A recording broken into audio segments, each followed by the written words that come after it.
আসসালামু আলাইকুম everyone. BPL এর ভক্তদের জন্য সুখবর। সুখবরটা আইএমজি কেন্দ্রিক নয়, কারা স্পোর্টস ম্যানেজমেন্ট দায়িত্ব পাচ্ছে সেটা নয়। সুখবরটা হচ্ছে বিপিএল এর পুরনো দলগুলো তারা আস্তে আস্তে ভেতরে ভেতরে দল গুছানোর প্রক্রিয়া শুরু করে দিয়েছে, যার মধ্যে রংপুর রাইডার্স সবচাইতে এগিয়ে।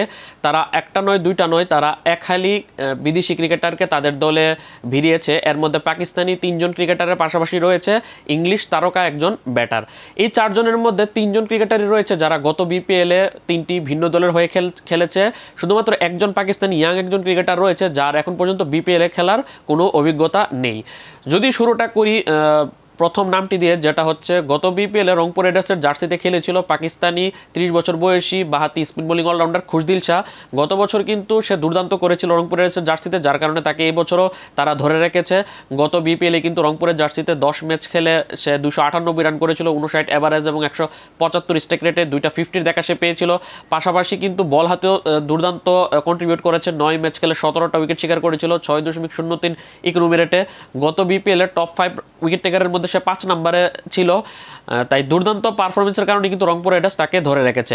এবং একদম রিসেন্ট পারফরমেন্সের কথা বললে বিপিএলের পরপরই কিন্তু খুশদিল শাহ কিন্তু পিএসএলে খেলেছে করাচি কিংসের হয়ে, যেখানে সে 11 ম্যাচ খেলে 253 রান করেছে, 36 এভারেজ এবং 156 স্ট্রাইক রেটে, একটি 50 দেখা সে পেয়েছে। পাশাপাশি বল হাতে 7টি উইকেট শিকার করেছে, যদিও ইকোনমিক্যাল হতে পারেনি, 9.03 ইকোনমি রেটে বল করেছে।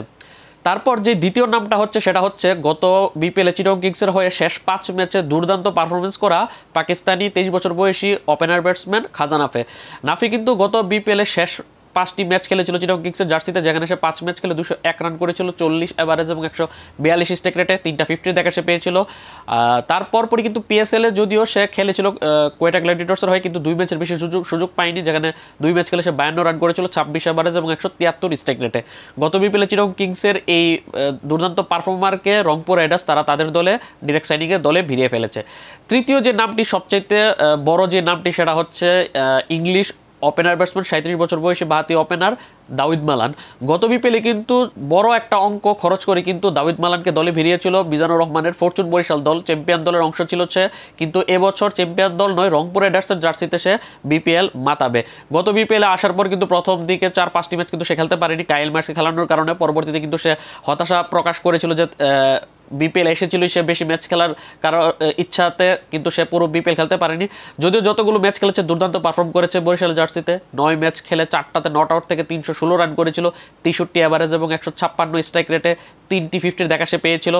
কিন্তু এই দাউদ মালানকে ধরে রাখতে পারেনি ফরচুন বরিশাল। রংপুর রাইডার্সের জার্সিতে সে খেলবে। এবং একদম রিসেন্ট পারফরমেন্সের কথা বললে মালান কিন্তু রিসেন্টলি ইংল্যান্ডের ভাইটালিটি ব্লাস্ট টুর্নামেন্টে কিন্তু সে ইয়র্কশায়ার হয়ে কিন্তু 14টি ম্যাচ খেলেছে, যেখানে সে 14 ম্যাচ খেলে 365 রান করেছে, 28 এভারেজ এবং 156 স্ট্রাইক রেটে, যেখানে সে 4টি 50 দেখা সে পেয়েছে। বর্তমানে সে দ্য 100 খেলছে।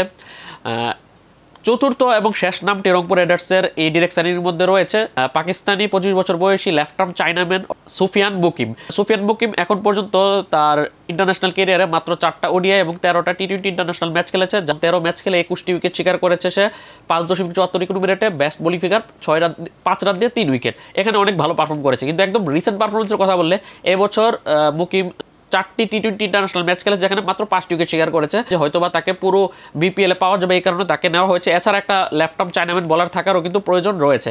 এছাড়া সব ধরনের টি20 মিলিয়ে সে 25টি টি20 ম্যাচ খেলেছে এখন পর্যন্ত, যেখানে 32টি উইকেট শিকার করেছে, 6.75 ইকোনমি রেটে, বেস্ট বোলিং ফিগার ওটাই 5 রান দিয়ে 3 উইকেট। এই হচ্ছে রংপুর রাইডার্সের 4টা ডিরেক্ট সাইনিং।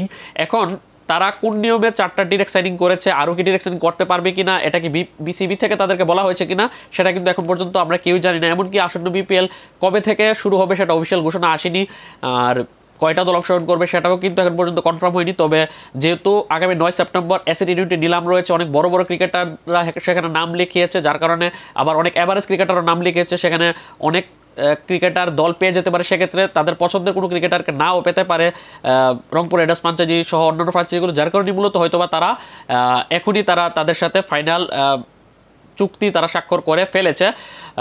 খুব শীঘ্রই হয়তোবা তারাও তাদের অফিসিয়াল ফেসবুক পেজ থেকে এগুলো ঘোষণা দিবে, যখন বিসিবি অফিসিয়ালি দলগুলোর নাম ঘোষণা দিবে। তাদের একটি অফিসিয়াল প্রেস বিজ্ঞপ্তি দিয়েছে কারা কারা অংশগ্রহণ করবে। তবে রংপুর রাইডার্স চুপ করে থাকেনি, তারা এই 4জন প্লেয়ারকে দলে ভিড়িয়েছে। তো এই ছিল আপডেটের জন্য আপনাদের কীরকম লাগলো সেটা অবশ্যই কমেন্ট করে জানাবেন। আল্লাহ হাফেজ।